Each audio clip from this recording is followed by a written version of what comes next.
Hello everyone. हम लोग जानेंगे इस वीडियो में माइट के यूज के बारे में कि आखिर माइट का यूज कैसे कैसे करेंगे। हालांकि पिछले वीडियो में हम लोग जाने मे का यूज, कैन का यूज, कुड का यूज। इस वीडियो में हम लोग जानेंगे माइट का यूज, आखिर माइट का यूज कैसे करेंगे। हालांकि माइट की मैं बात करूं तो माइट एक मॉडल वर्ब होता है और माइट का हिंदी सकना होता है। इसका यूज अलग अलग परिस्थितियों में अलग अलग तरीकों से किया जाता है, अलग अलग सिचुएशन के अकॉर्डिंग। हम उसी को जानेंगे कि आखिर माइट का यूज कहाँ कहाँ किन परिस्थितियों में करते हैं। आइए देखते हैं कुछ एग्जांपल्स के माध्यम से। पहले हम यूज देख लेते हैं, एक एक करके हम इसका यूज कैसे करेंगे। देखिए, ये जो माइट लिखा हुआ है, माइट का हिंदी सकना होता है और इसका यूज हम प्रेजेंट, पास्ट और फ्यूचर तीनों टेंस में कर लेते हैं। फिर से बोल रहे हैं, माइट का यूज प्रेजेंट, पास्ट और फ्यूचर तीनों टेंसों में कर लेते हैं। बशर्ते कि डिपेंड करता है कि आप किस वे में इसका यूज कर रहे होते हैं। देखिए, ये जो माइट है पास्ट फॉर्म ऑफ मे, अर्थात मे का पास्ट फॉर्म माइट होता है। आप इस बात को याद रखेंगे।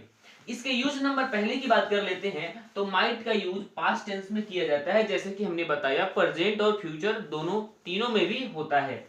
नेक्स्ट यूज की बात कर लेते हैं, आस्क या गिव परमिशन इन इंट्रोगेटिव सेंटेंस, अर्थात इंट्रोगेटिव सेंटेंस में परमिशन लेने या देने के लिए हम माइट का यूज करते हैं और यह प्रेजेंट टेंस को शो करता है। फिर से बोल रहे हैं, माइट का यूज प्रेजेंट टेंस में परमिशन लेने या देने के लिए, रिक्वेस्टली, ठीक है, पोलाइटली रूप से परमिशन लेने या देने के लिए हम माइट का यूज कर लेते हैं।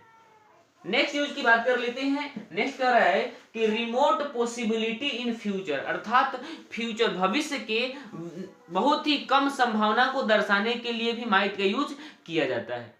फिर से बात कर लेते हैं, माइट का यूज भविष्य के बहुत ही कम संभावना को दर्शाने के लिए माइट का यूज कर लेते हैं।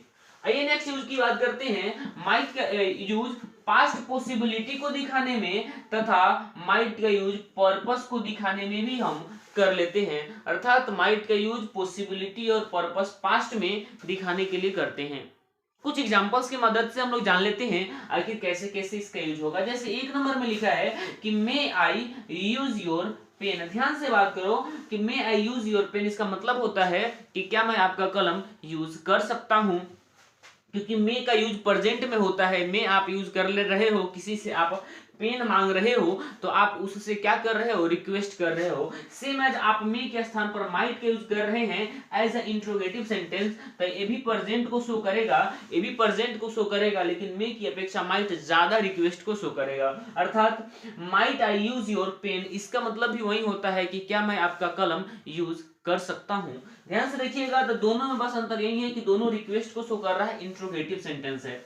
नेक्स्ट लिखा है take a taxi you might catch the train, अर्थात एक टैक्सी ले लीजिए, आप ट्रेन को क्या कर सकते हैं, पकड़ सकते हैं। मतलब क्या यहाँ पर दिख रहा है कि रिमोट पॉसिबिलिटी इन फ्यूचर, अर्थात भविष्य के रिमोट पॉसिबिलिटी को दर्शा रहा है कि आप एक टैक्सी ले लीजिए, आप हो सकता है कि ट्रेन को क्या कर ले, पकड़ ले, आपको ट्रेन मिल जाए। आप अभी टैक्सी लीजिएगा तो फ्यूचर में ट्रेन आपको मिलने वाली है, यानी कि ट्रेन आप उसको पकड़ सकते हैं।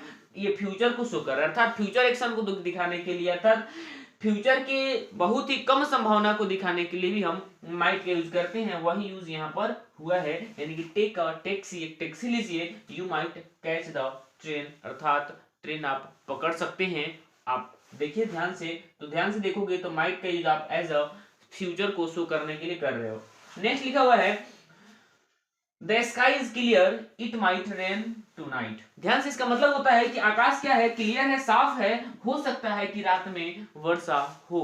यानी कि हम बहुत ही कम संभावना को, फ्यूचर की बहुत ही कम संभावना को शो अप कर रहे हैं। यानी कि हो सकता है आकाश जब क्लियर रहेगा तो रात में वर्षा तो होगी नहीं, लेकिन हम कह सकते हैं बहुत ही कम संभावना के साथ कि हो सकता है कि होगा रात में। यानी कि फ्यूचर ही तो है, अभी तो प्रेजेंट है, आने वाले अगर समय की बात कर रहे हैं, रात में की बात कर रहे हैं, तो रात तो क्या है, तो फ्यूचर है। और फ्यूचर को शो करने के लिए हम किसका यूज करते हैं, तो माइट का यूज कर लेते हैं। नेक्स्ट देखिए, नेक्स्ट क्या कर रहा है कि he studied day and night he might pass the exam. लिखा हुआ है he studied day and night he might pass the exam. ठीक है, एक सेकेंड।